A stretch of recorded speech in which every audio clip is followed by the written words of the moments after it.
Montezuma to the shores of Tripoli. We fight our country's battles in the air, on land and sea. First to fight for right and freedom. On this episode of Cigars and Sea Stories, Bennett and Mike sit down to discuss current events back home. And mainly it's like hearing about current events or whatever, just you're on the other side of the planet, you know, and you've just been away from quote unquote the real world, and you're actually out there arguably experiencing the real world.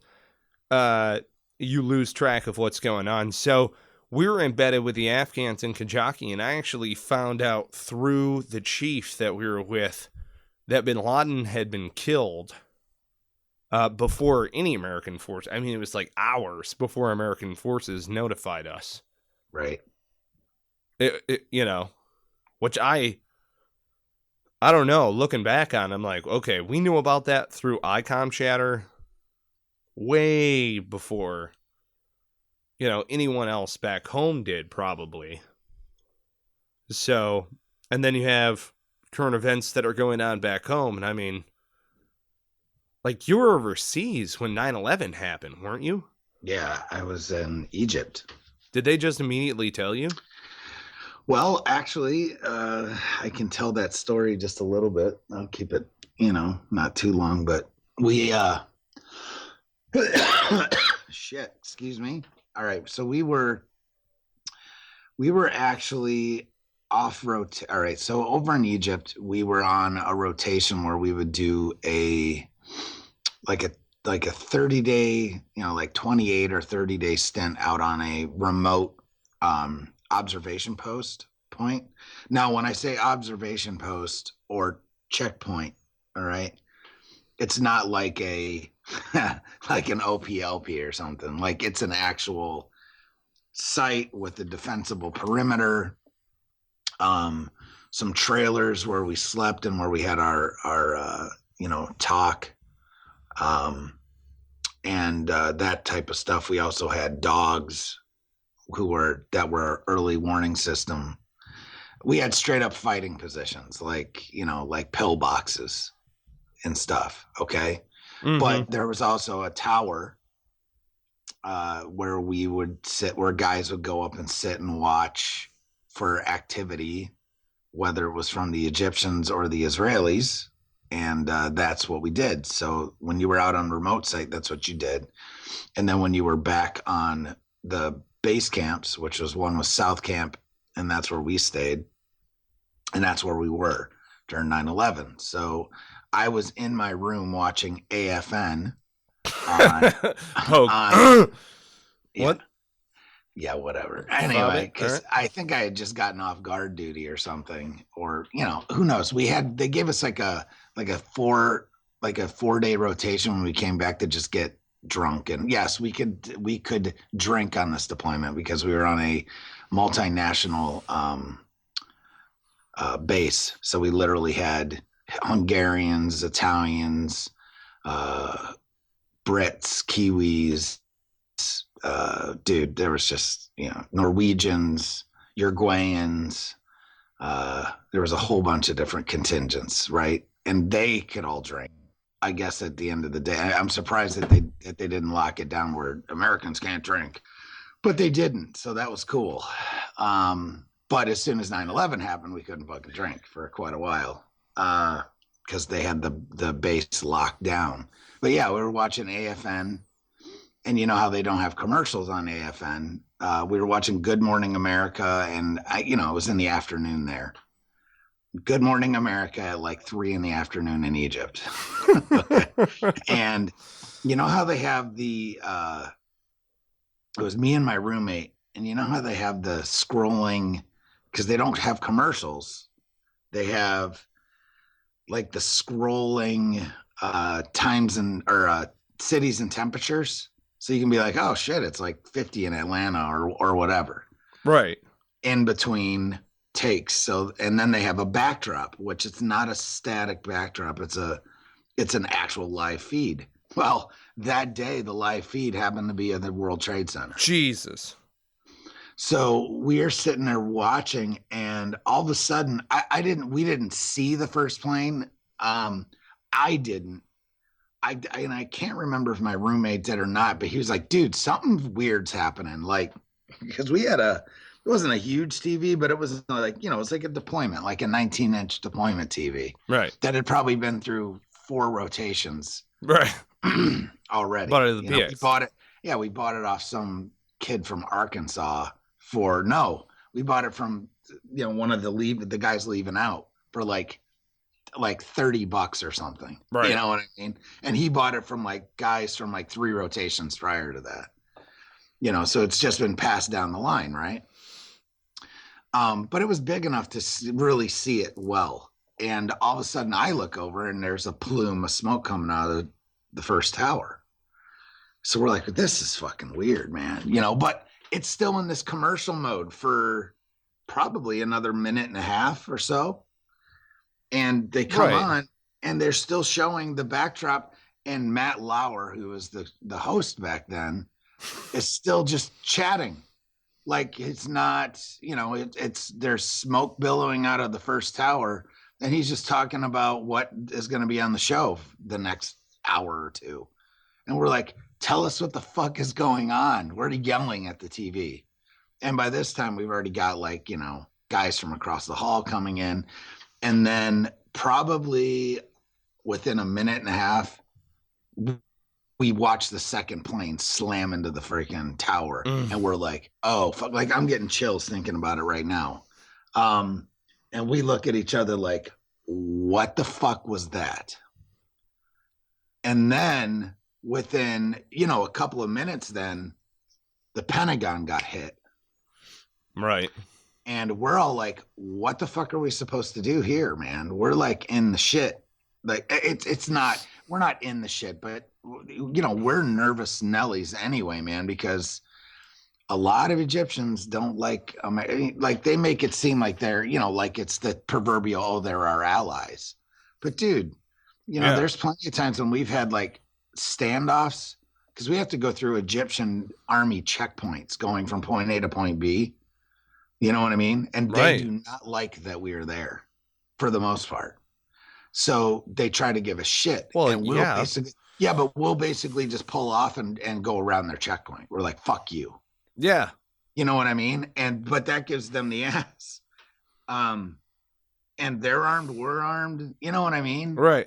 Shit could get real really fast. And there's been times if we get out of the vehicle and we've got our weapons, they get real fucking nervous. You know what I mean? Well, of course. Because they're not used to having an armed citizenry. Right. Well, then all of them, they're like conscripted. You know what absolutely. I mean? Yeah, they look like they have these bright white uniforms, but they have boots with like no laces. Right. So it's freaking ridiculous. But anyway, like we're sitting here, our position, one of our positions sat and overlooked an Egyptian army post, right? Mm-hmm. Which literally looked like a shack out in the middle of nowhere. And they would go down to the Gulf of Aqaba and like fish every morning for their food. Like they didn't like provide food for them. And if they did, it was like, some rice and whatever. Falabi. Right. Or make some hummus, You're going to be set. Make some falafel. You'll be all set. Poor Go bastards. catch yourself a couple fish and some falafel. It'll be good. See this? Mm-hmm. So we watched that. And then as soon, like probably within 2 minutes, literally the sergeant major was like, they called, it was general quarters. Mm-hmm. and we're all fucking get your shit. We're fucking running out. Right. And yeah, man. This is happening. So then we were on freaking alert for, I don't know, basically until we invaded Afghanistan. So about a month later. Mm-hmm. And then things were still heightened, but we didn't have to wear full battle rattle all over the place and whatever. But there were protesters and stuff like that. But once we invaded Afghanistan, whatever. It is what it is. We've all been through that shit. Mm-hmm. So yeah, so that was kind of like made your asshole pucker because, yeah, it was just weird. It was very, just like everyone else would attest. It's very, we were like fucking, they're attacking our homeland and we're stuck in some sandbox, shit box hole. Yeah, but you 3/4 of the way across the world, You guys were way more effective. You guys were already highly trained, ready to rock. Like, you were there. And then all they needed to do was just go kill that fucker. Right. You know, so it's like, you're really, I mean, you'd already made it through the playoffs. You were like, there for the Super Bowl, if it needed to happen. Yeah. So, but the problem was that we were attached to a different command. Like we had no, like, dude, our boss, in the overarching sense of the word, our boss was a Canadian general. So, you know what I mean? We were a peacekeeping force, observers and whatnot. So it's not like they're going to be like, all right, guys, mount up. You're going to wherever, But it was definitely experience, though, to be there during 9/11, like, because we're all like, what the fuck? Mm-hmm. So, yep. Folks, and then go ahead. No, never mind. Go ahead. Well, I mean, I'm not going to reiterate my 9/11 story or whatever. We posted it recently on the warhorse.org/our stories. You can find it in there. Check it out. It's really good. Thanks. Thomas Brennan runs the Warhorse. He did an episode with us, and the warhorse.org, if you haven't already done so, check it out. It's great. It's a nonprofit investigative journalism paper, or online news outlet. Fantastic work. They do a variety of different things, and this is part of their projects piece, essentially, and they work with fellow veteran writers on their different pieces and bringing them up. And great editor Anna over there, she's a fantastic lady.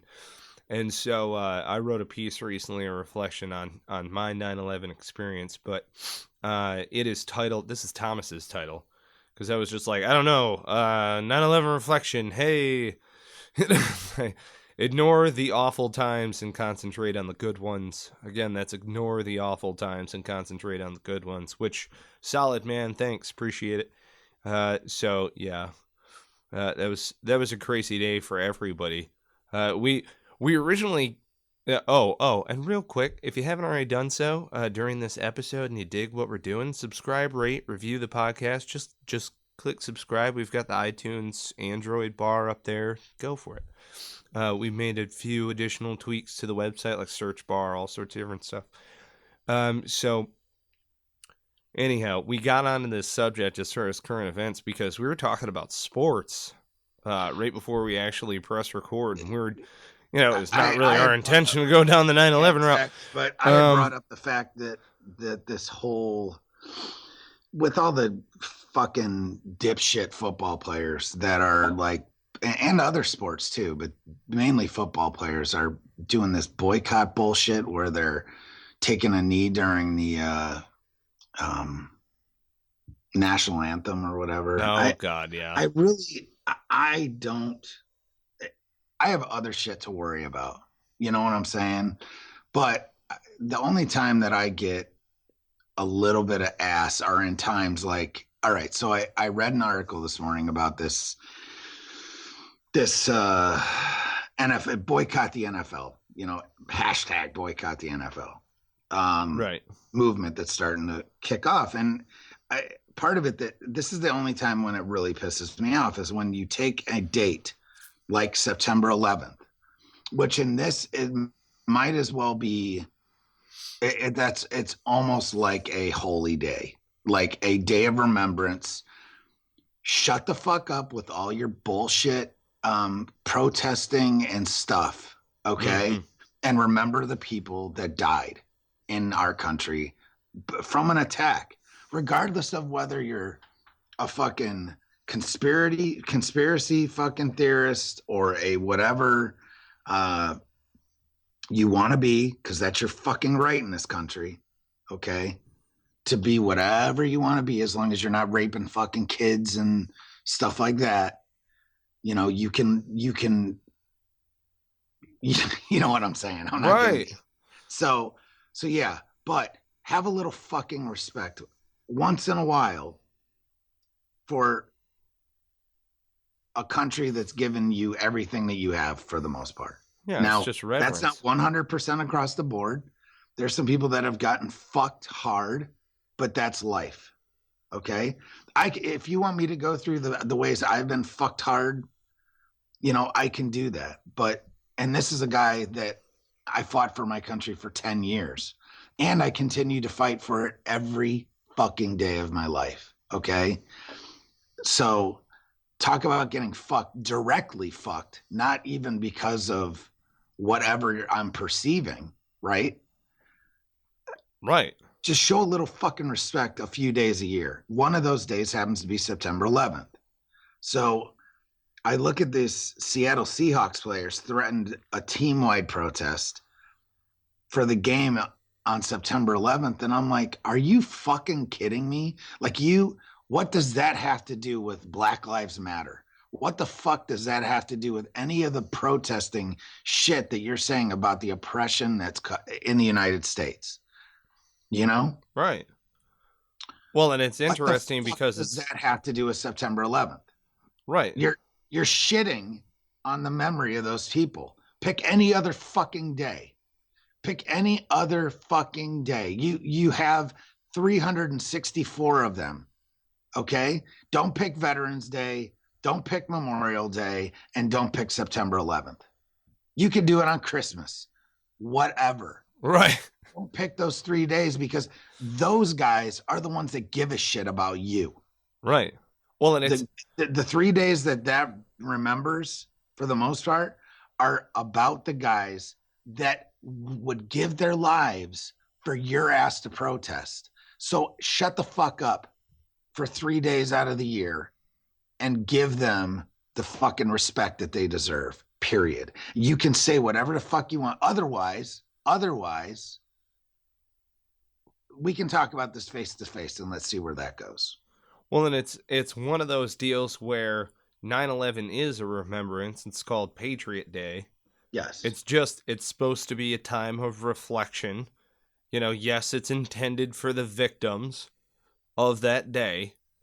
And it's close to 3,000 people, died.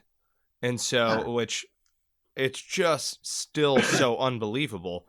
But the reason why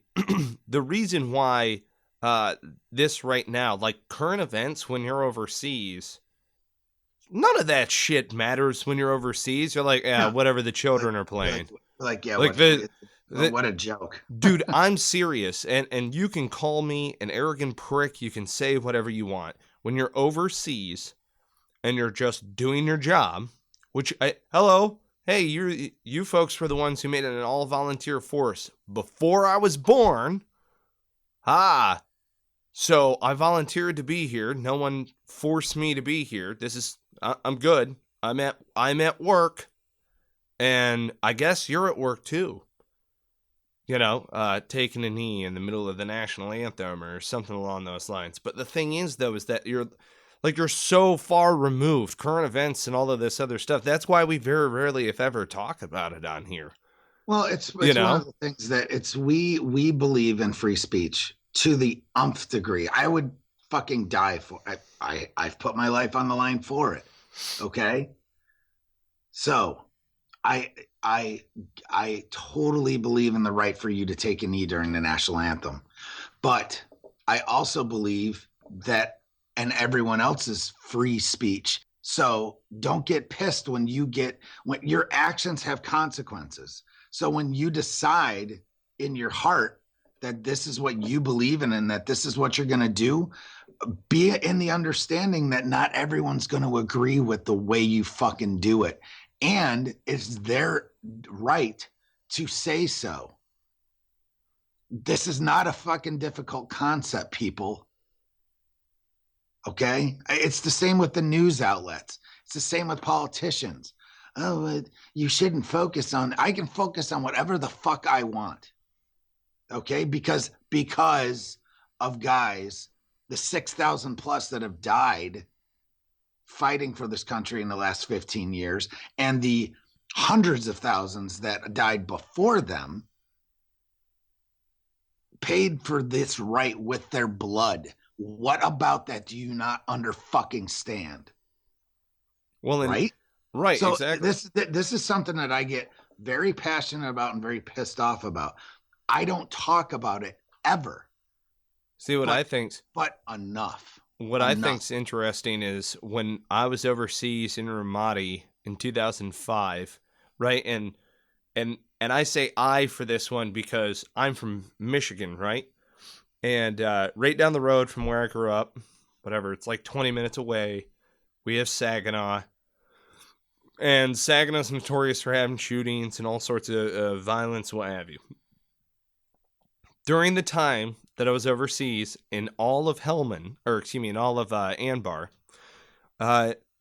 more people were killed in Saginaw, Michigan than were killed in Anbar province, Iraq. Which is nuts. Right. So you know, you're sitting overseas in the sandbox and you're like, well, why the fuck don't people give a shit about what's happening over here? Like, people are dying, man. You know what I'm saying? All of this other stuff.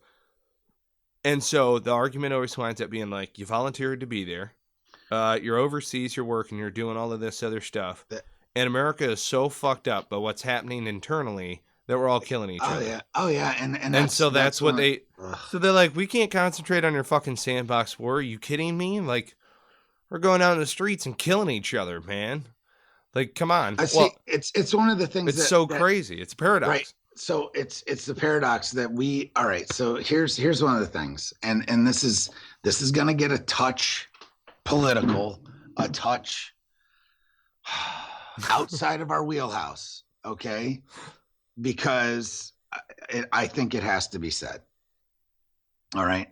Is that when we go overseas, guys that are in the military, we don't have to understand or give a crap about the mission.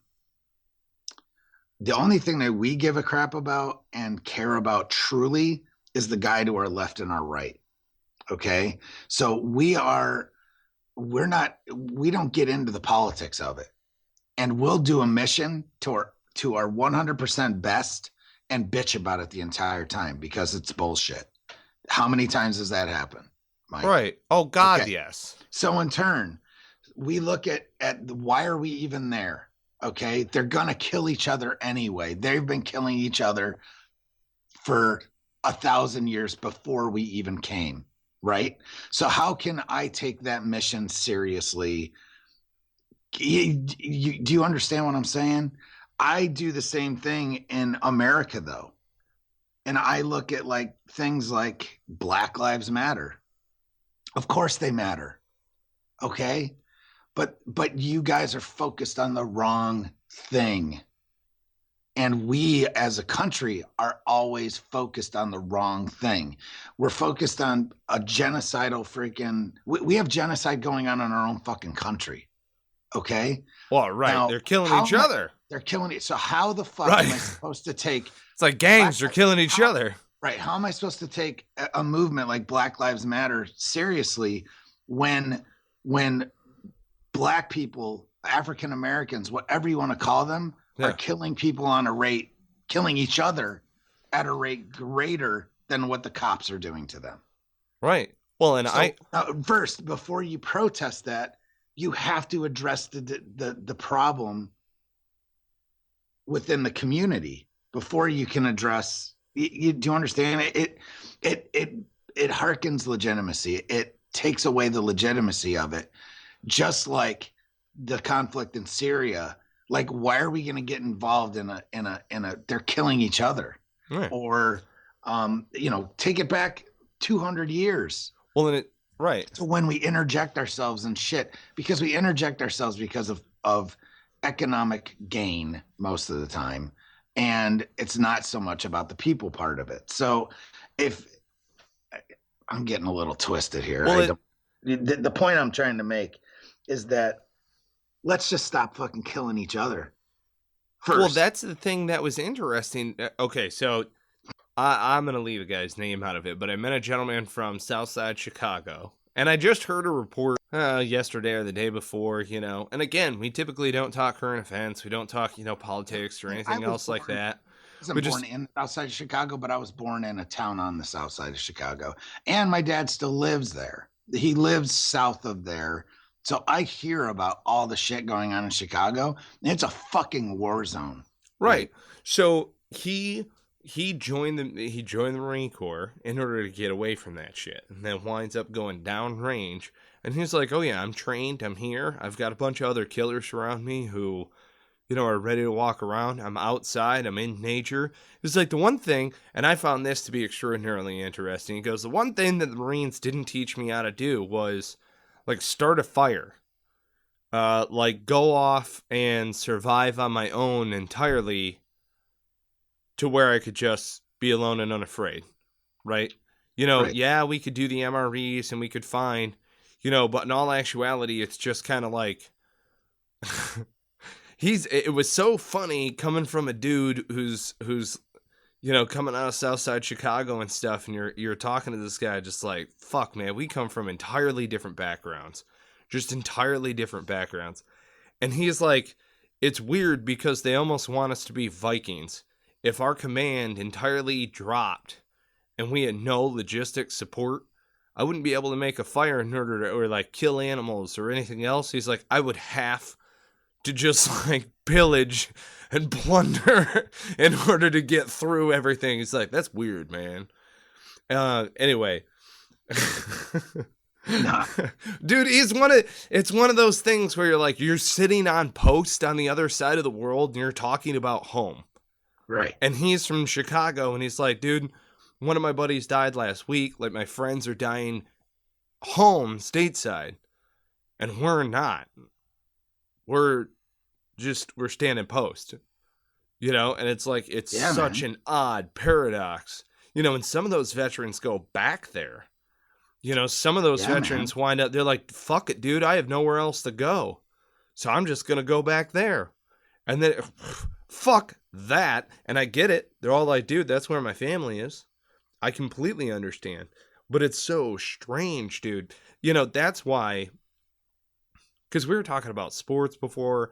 I have thought about, we're all over the place. Well, what it boils down to, though, is it's like you're always in that tug of war whenever you're overseas. And, pun, I guess, intended. But whenever you're overseas, you have this, how many days do we have till the end of deployment? That doesn't really matter. I wonder what's happening back home. How's the old ladies doing? I wonder how, sports, blah, blah, blah. All of this stuff starts going. And then you have the big, like, holy shit, this just took place.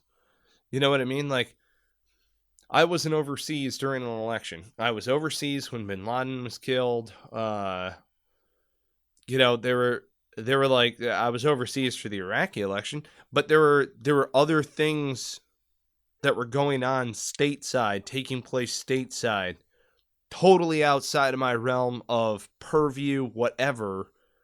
And so it's just so crazy, coming from all of these different backgrounds and walks of life, we serve together. And then you hear about some of these different places. Like I had a buddy from, not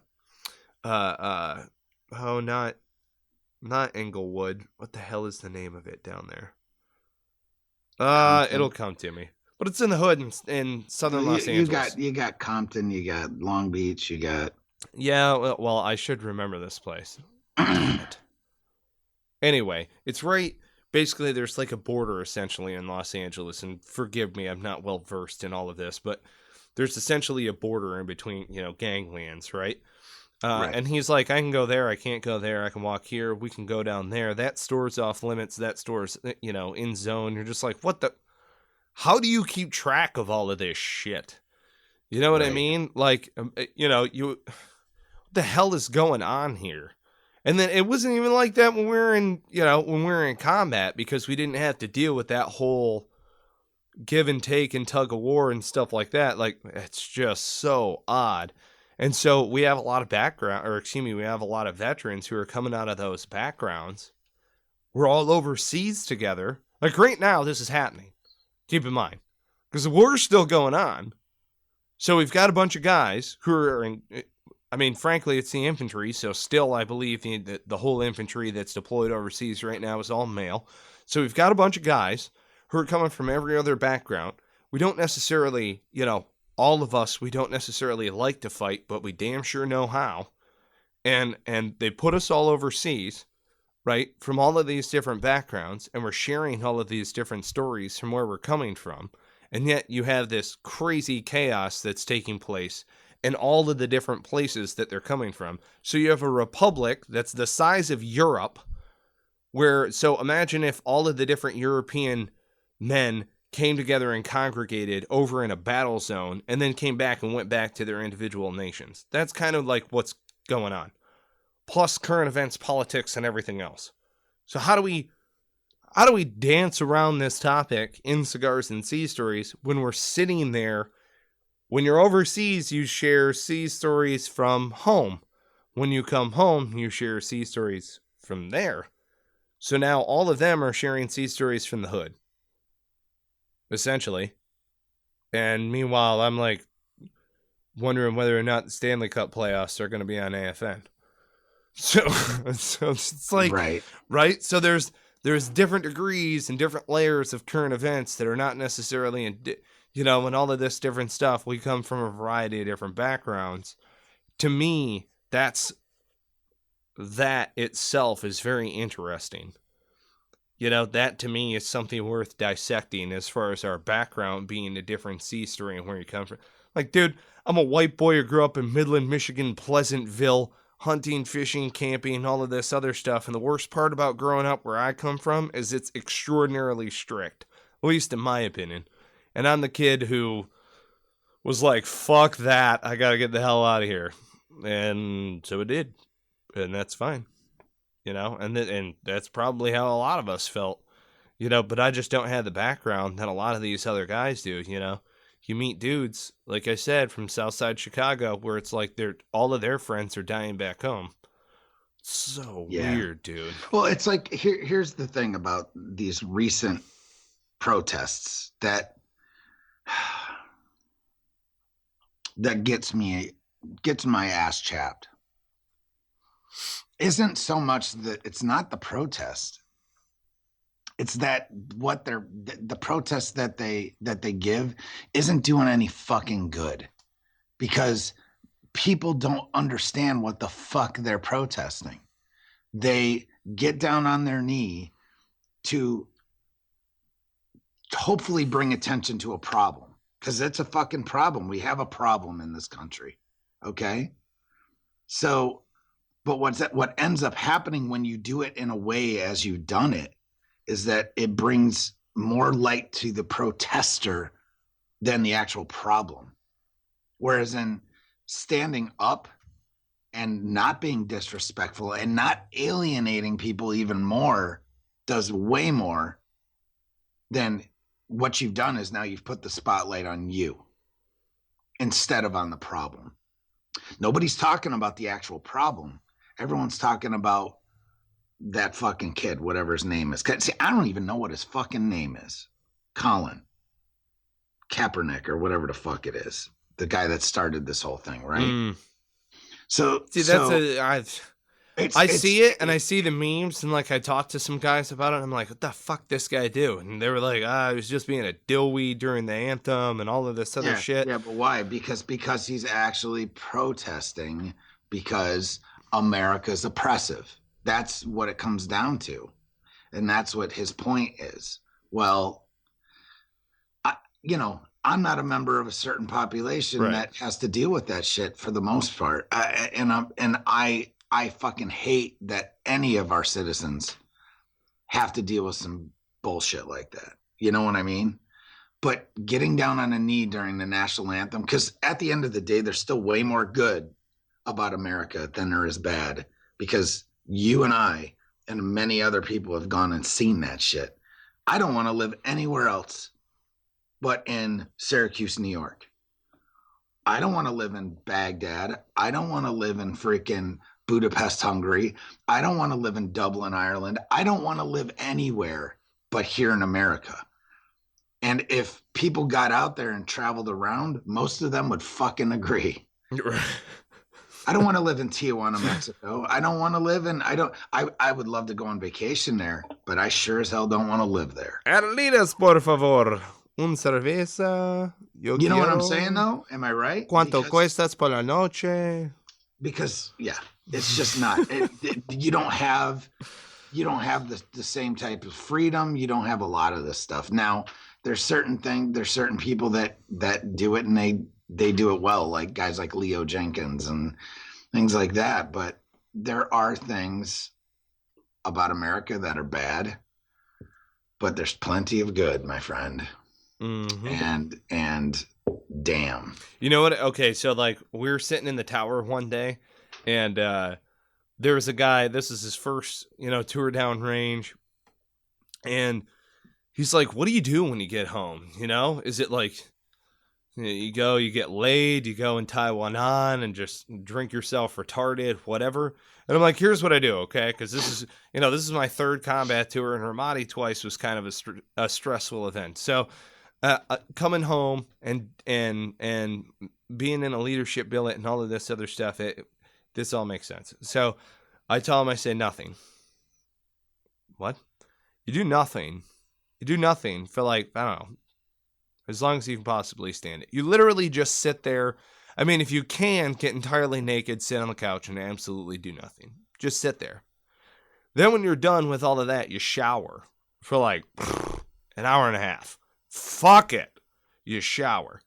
Then you get in your car, you drive. I mean, sure, the speed limit, whatever, to Costco. That's what you do. You drive to Costco, an inherently American activity, and you buy in bulk all of the shit that you were yearning for in your care packages when you were overseas. That is what you do. I do that every day. I go to Costco a lot. That's all I know. So you strip naked, get on the couch, do nothing for as long as you can stand it, an hour and a half shower, Costco, buy everything that you wanted while you were on deployment. Is that the routine? Is that the routine? That's it. Jesus. You know what? One of the best things in the world that I did when I came off of deployment in Bosnia was came home and I literally took 2 beers and put them in the freezer. All right. I used to do this. This became a ritual after I got out of the field too. So they were literally just on the edge of like going gel, like just on the edge of freezing. Right. And I'd take those into the fucking shower. Oh. If you've never drank a beer in the shower, gentlemen, man. Ladies and gentlemen, if you've never done that, I highly recommend it. Yeah. For at least of those that you can partake. Oh, I routinely drink beverages in the shower of varying degrees. Oh my God. I'll take the morning coffee in there. It's fantastic. The cold beers after you've been out in the field, haven't taken a shower in like 2 weeks. Oh God, yes. Or so, or get back off of deployment and just yeah. Man. My jam for that was always Coors. Right. It's the like Corona. It's the champagne of beers. Champagne? That's Miller, baby. Oh Miller. The champagne is the champagne. Beer. Oh man. Is the champagne? Champagne. Yeah. Oh dear God. Yeah, this fucking episode's gone sideways, but well, that's what happens. Well, it's just because it's just bullshitting about stuff that comes to our minds, and I get a little pissy when people are unfucking, it's like they focus on the wrong shit, and the response is typically American, completely fucking unfocused, and it's just like football in general. Sorry, there are football players and football fans, but your entire sport was created to distract the American male from being a badass. So, sorry. That's my opinion. I haven't watched a football game in 5 fucking years. I don't even watch the fucking Super Bowl. So, enough. See, I just can't. there's not enough time. Oh, I have so much other shit to do. Right. Like Like, and I think tomorrow morning on Sunday morning, I will be recording podcasts or writing op-eds or whatever, not watching whoever smash into each other. I just don't. I mean, trust me, I did it as a kid. I played football and all that, but it's like once I got out of the military and once I went into the military and then got out, yeah, I think my priorities changed. That's all I have to say. Yeah. It's nothing against anybody, but go play with your kids. Right. If you want to play football or watch football, watch your son play football on Friday nights and then go practice Saturday and Sunday with him. Because you know what? It is a tool to help teach him discipline and help make him a better man because he's part of a team. He's part of something bigger than himself, kind of like the military does, but the military does it on steroids. So without steroids too. But you know what I'm saying, right? Like exactly, without steroids. But yes, so it's like hockey. It's like any one of those team sports. They teach you young men how to be part of a team, how to be better people. Period. Okay, do that, but then grow the fuck up. Okay, dude, fucking grow up. I'm gonna tell you team sport real quick. So I grew up playing hockey, right? And the Red Wings, they're the greatest hockey team ever. And so I was overseas and somehow by the grace of God in the USO at the time when Steve Yzerman retired his captaincy. Yeah. Now, Steve Yzerman, in my opinion, is just, I mean, I get it. You've got other hockey players that are out there like the great one, blah, blah, blah. He is the epitome of a leader. He's the captain, in my opinion.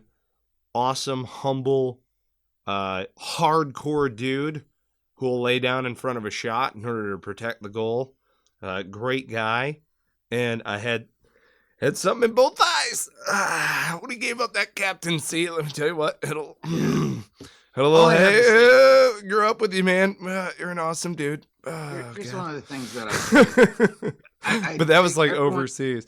What's up? I urge everyone, and I wish I could tell a larger audience. I urge everyone when you're thinking about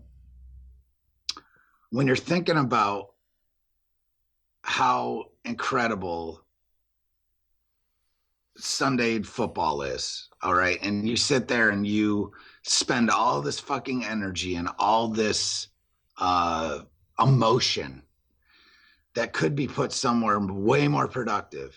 I always love one of the best speeches or articles or anything ever written is from Lieutenant General Kelly, Marine Corps General. Yeah. That wrote about those two, the corporal and the lance corporal in Iraq, that stood their ground while a suicide bomber rushed the gate because they knew if they moved, that everyone behind them would die. Yep. I challenge you to try and put that kind of heart into something productive other than football for 5 hours on a Sunday. I want you to do it. Try and find something that means that much. Okay? And become a part of it. Right. All right? Because that's how you grow. It's not from watching Colin Kaepernick take a fucking knee and then getting pissed off about it the entire game. That doesn't do anything for anybody. Okay? Go find something that you care so much about that you'll put your life on the line for it and nourish it and make it grow. Okay? Whether that's your kids, a business, a charity, whatever, I don't care. Do that and then tell me that football's better. Tell me that baseball or hockey or any other sport that dudes are making millions of dollars playing and then whining about it on a Sunday, Saturday, or any given fucking day of the week. Tell me how that in the grand scheme of life matters one fucking iota. when literally right down the street, there's people starving. Tell me how that fucking matters. You selfish cunts. Just saying, I'm up on a soapbox right now and I'm done with it. I can't, because I get so fucking mad. You know? Right. Well, it makes perfect sense. It's just such a fucking waste. Well, and I think what it comes out of is, I'm going to voice my own opinion at least. Oh, people I think are trying to escape reality is what they're trying to do. But well, anyway. yeah, but I think, at least for me, what that comes out of is that we're proud of the fact that the guys who are downrange right now, who are, I mean, I went downrange. 300 Marines just got deployed to Iraq yesterday for a war that's supposedly over. Right. Or you know what I mean? Oh, no, we're not going to put troops on the ground in Iraq. There you go. The 300. Who's Leonidas? Who's leading them? I don't know. Oh, you know snap. what I'm saying? You know well, what I mean? Right, but that's the whole point. That's what it comes out of. At least for me, those hardened emotions against people they have no idea, and they feel as though the oppression's happening here, and I get that, and they might be highlighting their own former neighborhoods, or they're not, or I have no idea. I don't know where their emotion comes from. I know that for me, when I get fucking heated pissed about this stuff, it comes out of the fact that I am crazy super proud in a Semper Fidelis way about the guys who are downrange right now, you know, and it's like, I get it. We're putting a whole lot of emphasis, you know, hey, where are people going to shed the spotlight? You know? I understand. I deal with veterans every day whose lives are shit. Okay? Right. And all that I want to do is make it so they have a more productive life. I want to do that for everybody. I don't want to just do it for veterans. I want everyone to be able to recognize their talent and their potential and then act on that. Because if everyone would do that, our country would be unstoppable. We wouldn't have a lot of these issues because everyone would be prospering. Because guess what, folks? There's enough for everyone. Everyone. There's enough. You're enough. So stop the pity party and fucking do something about it. Not kill each other. Not freaking troll the internet and freaking shit on everybody. That does nothing. Shut the fuck up and get productive. That's my fucking soapbox. Yes, exactly. Maybe add value. Yeah, exactly. That's what I'm saying. I'm that guy. I like poking. I'm eating the Entenmann's out of the box to steal Dane Cook's line, right? Mm-hmm. Oh, God. Good stuff. See, so every once in a while, we've got to talk about some current events and stuff like that, but aside from that... actual seriousness. Well, right, and I mean, that comes out in the cigar shop every once in a while, too. It's just, we've got... So, guess what? If you don't like what I'm saying, because I spoke 90% of this episode, if you don't like what I'm saying and you think I'm full of shit, come tell me. I'm not going to fight you. I'm not going to whatever, but I'll sure as fuck debate you. Right. And we can sit here and talk. And you know what? Here's the funny part about this. You might think you're on the opposite side of the freaking spectrum from where I'm at. But I guarantee when we're done talking, we'll have way more in common than we don't. And that goes for everybody on this fucking planet. Oh, yeah. So just enough, for fuck's sake, enough. Well, so come, write your reviews, freaking come. My phone number's on the internet. Call and me. I think what it boils down to is that when somebody who is of different mind comes together with someone else and they feel that passionately about it, what you're honestly going to learn is that you have similar core values. Exactly. And when you realize that, that's the whole thing. Oh, find like-minded people and all of this other stuff. You're only focused on one thing. You're not focusing on the close-hearted. We're all like-minded. Right. So if we find close-hearted people who are just as passionate, who might differ on topic, that's totally fine. My family members and I, Jesus, dude. Healthy debate. Let me tell you what. We differ. My grandfather is like, well, aren't they going to make you shave off your beard? And I'm like, no, I'm that guy. Like, what are you talking about? No. Right, exactly. No, I'm not. Goodness. Right? You know what I mean? Yeah, like, I do. No, they won't make me do it. Thanks, anyway, right? It's just different. It's just different.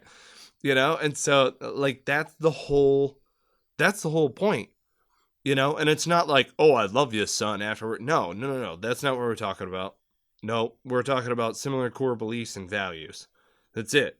And it has to do with heart rather than mind, you know? So it's just, that's what's so interesting about it. Everybody's like, we love our country. Yeah. And we just think differently. I think, I don't know. We haven't started rioting yet, so. No, exactly. I think we're going to be fine. Let's wrap it up. I gotta go. Folks, if you haven't already done so, subscribe, rate, and review the podcast. Seriously, give us your comments. We would really appreciate it. Thank you so much to our sponsors, veteranslist.us. Veteranslist.us. The next time you go to shop for anything, go to veteranslist.us, punch in Cigars and Sea for a discount code to get a featured membership. You will get 50% off a featured membership on there. Punching in Cigars and Sea is your discount code. So if you are a veteran in entrepreneurship, you own your own business, you're looking to get recognized, you want to be on there as a featured member, you will get 50% off by punching in our discount code Cigars and Sea. Thank you so much to Heroes Media Group. You guys are awesome. Heroes Media Group is our new home. We've got a page on there. Check out Heroes Media Group as a whole. They've got a variety of different shows, sports, weapons. They've got a cool show on there called Arms Room I was on recently. There's a whole bunch of different stuff that's going on over there. I was on the Decision Hour with Adam Bird. That's another Heroes Media Group. Yeah, Adam is actually the founder. I'll be on there soon, too. See, so Heroes Media Group's another great one over there. And thank you so much to Dave, our editor, who is just like kicking ass and taking names. And I cannot thank you enough for filling the hopper. We have a bunch of episodes that are coming your way, folks. We've been filling up the magazine, so to speak, so that we can spray. We're gonna spray our beautiful Boney all over the place. So be sure to subscribe. You can find us on iTunes, Stitcher, Player FM, and pretty much anywhere that podcasts are listened to at this point. We've got a whole flood of aggregates that are coming in. Users, if you identify an aggregate that we are not saying on the air, please send it to us so that we can get it in here during the end. So, you got anything else for our listeners aside from they're awesome and we love them? I don't. That is all. That is all. And on that note, we cue the music.